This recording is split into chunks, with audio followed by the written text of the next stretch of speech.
Hello दोस्तों, स्वागत है आपका इस नई वीडियो में। इसमें हम बात करेंगे ट्रेस राउट या ट्रेसर्ट कमांड के बारे में।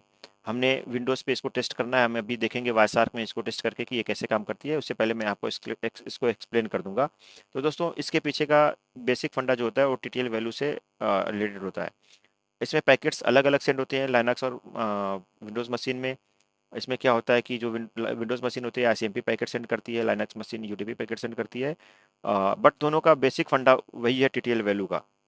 तो टीटीएल वैल्यू का क्या होती है दोस्तों? जो टीटीएल वैल्यू होती है ये आईपी जो होता है पैकेट, जो आईपी पैकेट होता है उसमें एक टीटीएल वैल्यू सेट होती है। टीटीएल वैल्यू का मतलब क्या होता है कि जितनी टीटीएल वैल्यू होगी वो पैकेट सिर्फ उतने ही लाइक हॉप या नेटवर्किंग डिवाइसेस तक ट्रेवल कर सकता है। फॉर एग्जांपल, अगर हमने इस पैकेट का जो आप देख रहे हैं, हम इसको यहाँ से शुरू भी कर देते हैं। तो जैसे हमने ये सेंड किया हुआ है, हमें जानना है कि जो हमारा राउटर है, सोर्स राउटर 1.1.1, और जो डेस्टिनेशन राउटर हमारा है 8.8.8, इनके बीच में कितने और राउटर्स हैं, उनके आईपी क्या है और पैकेट एक्सचेंज करने में टाइम कितना लगता है, हमें ये जानना है। हमारा ये पर्पस होता है ट्रेसर्ट में या ट्रेस राउट में। उसके लिए क्या होता है, जो ट्रेस राउट कमांड क्या करती है, जब हम ट्रेस राउट करके आईपी डाल के रन करते हैं तो क्या करती है, ये वो एक आईसीएमपी पैकेट, विंडोज़ की बात करें दोस्तों, विंडोज़ में एक ICMP packet echo request send करती है। इसमें टीटीएल वैल्यू 1 रखता है। सोर्स आईपी में ये अपना आईपी हो जाएगा 1.1, डेस्टिनेशन में वही आईपी होगा जिसके बीच का हमें पता लगाना है।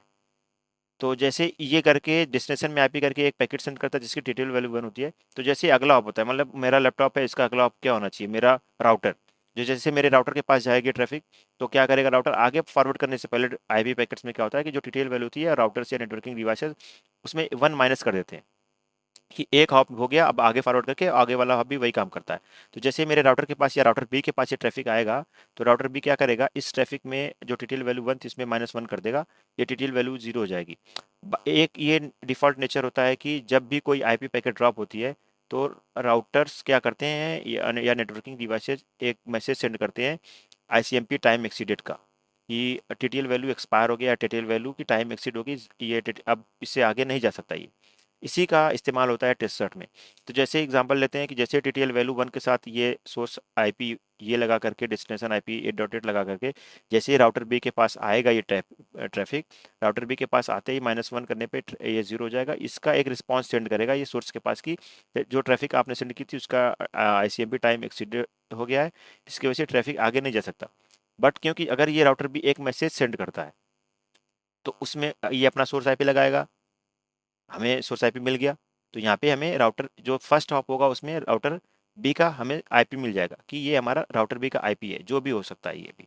और क्योंकि जो ट्रैफिक इस पे यहाँ से हमारा आईसीएमपी पैकेट गया, एक हमारा एक आईसीएमपी पैकेट गया यहाँ से, और फिर वापस एक उसका रिस्पॉन्स आया जो टाइम एक्सीडेंट का, इसमें जो टाइम लगता है इसको हम एमएस में काउंट कर लेते हैं। जब आप ट्रेसर लेते हो तो वहाँ पे देखोगे कि 1 ms 2 ms या 20 ms जो भी रहता है, ये यही टाइम कैलकुलेट करके एक टाइम में आ जाता है।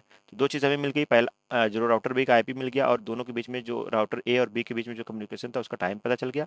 तो ये प्रोसेस 3 बार करता है। तो क्योंकि ट्रेसर में ज़्यादा एक्यूरेट रिजल्ट चाहिए होता है, तो ये 3 बार करेगा और तीनों बार का आपको विंडोज़ में दिख जाएगा कि ये इतने एमएस टाइम लगी, और हर बार ये होगा कि टीटीएल वैल्यू 1 के साथ 3 बार ही सेंड करेगा। और उसके बाद ये अगले सेकंड हाफ के लिए जाएगा, उसमें क्या करेगा, टीटीएल वैल्यू 2 लगा कर सेंड करेगा, और जैसे ये राउटर बी के पास आएगा, राउटर बी -1 कर देगा, टीटीएल वैल्यू 1 हो जाएगी। उसके बाद राउटर सी के पास आएगा तो ये -1 कर देगा, टीटीएल वैल्यू 0। फिर राउटर सी क्या करेगा, इसको वापस रिस्पॉन्स करेगा आईसीएमपी टाइम एक्सीडेंट, क्योंकि यहाँ पे 0 हो जाता है। तो यहाँ पे हमारे सेकंड हाफ का मिल जाएगा आईपी एड्रेस, और जो टाइम उसके बीच में कम्युनिकेशन एक्सचेंज के बीच में टाइम लगी थी वो टाइम का पता चल जाएगा। उसी तरह से थर्ड हाफ में जो टीटीएल वैल्यू 3 करके आगे चला जाएगा। और ये हमने यहाँ पे दिखाया कि हमारा फाइनल है। तो यहाँ पे क्या करेगा, ये टीटीएल वैल्यू 3 हो जाएगी, और इसका रिस्पॉन्स आ जाएगा लास्ट है, तब भी हम इसको काउंट कर लेंगे। अगर ये मान लीजिए इसके आगे अभी राउटर होते, बीच में कोई और राउटर होता, तो एक्सपायर करके ये टाइम एक्सीडेंट करके आता तो उसका भी हमें मिल जाता। तो इस तरह से हमें जो पाथ में हॉप्स होते हैं उसका पता चल जाता है, और क्या टाइम कम्युनिकेशन क्या लगता है उसका भी पता चल जाता है। इसको हम ट्रेसराउट भी बोलते हैं, एमटीआर भी बोलते हैं। हालांकि एमटीआर थोड़ा अपग्रेड वर्जन है ट्रेसर्ट या ट्रेसराउट का, उसके बारे में हम अलग से बात करेंगे। तो इस तरह से दोस्तों ये ट्रेसर्ट या ट्रेसराउट काम करता है। चलिए इसको हम प्रैक्टिकल करके देखते हैं, प्रैक्टिकल से ज़्यादा अच्छे से समझ में आ जाएगा आपको।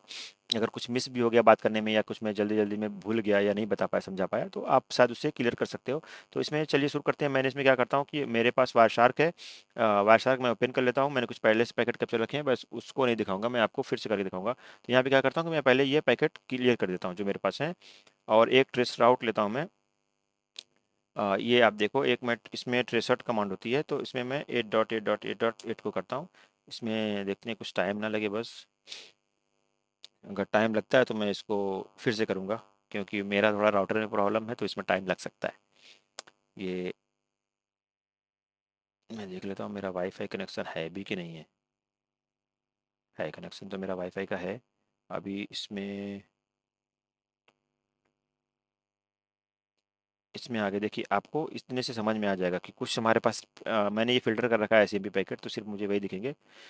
तो दोस्तों यहाँ पे हमें आईसीएमपी पैकेट्स के कुछ पैकेट कैप्चर्स दिख रहे हैं, अगर आप देखोगे तो इसको क्या करेंगे हम, अब इसको एनालाइज कर लेते हैं। जैसे मैंने कहा था ना कि जो पहला जाएगा वो जाएगा तो रजिस्ट्रेशन को, बट उसमें टीटीएल वैल्यू 1 रहेगी, ताकि वो एक्सपायर होने के बाद जो उसका एक्सीडेंट रिस्पॉन्स आता है वो दिख जाए। तो यहाँ पे जो मैंने इंटरनेट सॉरी इसको नहीं देखना है, हमें आईपी लेयर देखनी है। इसमें देखो टाइम टू लीव 1 सेट है, ठीक है। इसमें जो इसका रिस्पॉन्ड आता है, देखो ये गया था किसको, डेस्टिनेशन 8.8 को। रिस्पॉन्स कहाँ से आ रहा है? रिस्पॉन्स आ रहा है मेरे गेटवे से। मेरा आईपी देखो उस रेंज का है, तो गेटवे 0.1 है। तो इसमें देखिए, इसमें जो रिस्पॉन्स आ रहा है, टाइम टू लीव एक्सीडेड का रिस्पॉन्स आ रहा है।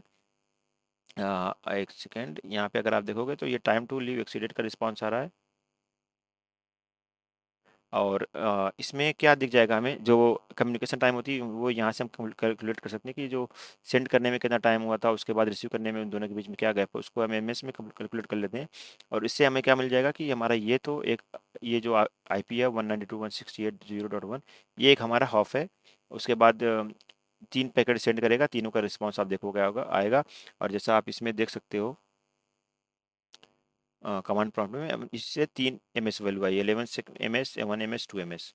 और ये पहले आपके लिए, तो एक एक आपके लिए 3 3 रिक्वेस्ट जाएगी, जो एसएमपी रिक्वेस्ट। और उसके रिस्पॉन्स में रिस्पॉन्स नहीं आता, बल्कि वो जब डिटेल एक्सपायर्ड होता है तो उसका एक टाइम टू लीव एक्सीडेड का एरर काइंड ऑफ मैसेज आता है, जिससे हमें पता चल जाता है उसका सोर्स आईपी और जो टाइम लगता है उसमें।